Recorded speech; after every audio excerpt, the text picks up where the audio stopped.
beliau sedang membicarakan sesuatu sambil duduk pada saat itu, yakni duduk di tempat yang lebih tinggi bisa dilihat, sedangkan para sahabat duduk di tempat yang lebih rendah.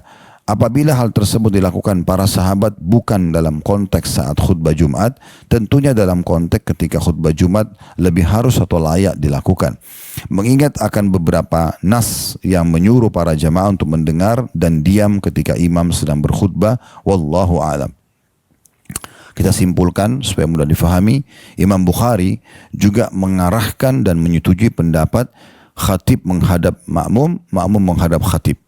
Ya, kurang lebih berarti penguatan tentang riwayat-riwayat sebelumnya. Karena kalau Imam Bukhari sudah meriwayatkan sebuah riwayat, umumnya diterima oleh umat Islam. Allahu a'lam. Ibnu Munzir, ya, Ibnul Munzir rahimahullah juga mengisyaratkan pengambilan dalil seperti demikian dalam kitab Al-Awsat dan Al-Baihaqi dalam kitab Al-Kubra. Maksudnya ada juga ulama lain, Ibnu Munzir dan Al-Baihaqi, sama juga isyaratnya. Memberikan gambaran bahwasanya memang anjuran agar makmum melihat ke arah khatib atau imam. Lalu penulis mengatakan akan tetapi yang banyak terjadi ialah sebagian jemaat tidak menghadap ke arah imam atau dalam kurung agar bisa melihat. Mereka berada di sebelah kiri atau kanan imam. Hal semacam itu tentu saja bisa melalaikan mereka dari menyimak khutbah, merenungkan serta mengambil faedah dan pelajaran darinya atau ibrah dalam bahasa Arab. Menghadap ke arah imam sangat membantu mereka untuk memahami isi khutbah yang disampaikan. Wallahu a'lam.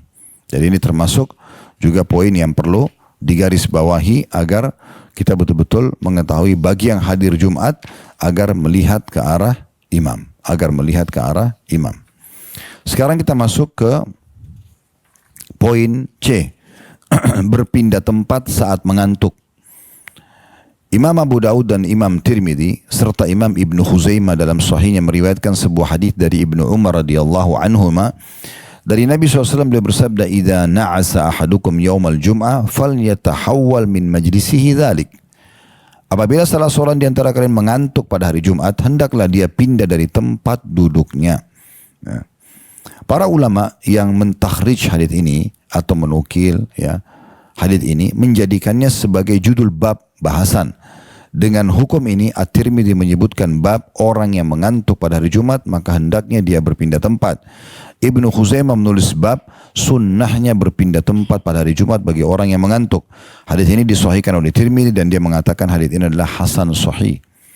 Hikmah berpindah tempat dalam hal ini sangat jelas, yakni untuk menghilangkan kantuk sehingga seseorang bisa menyimak khutbah. Karena tujuan dia datang ke masjid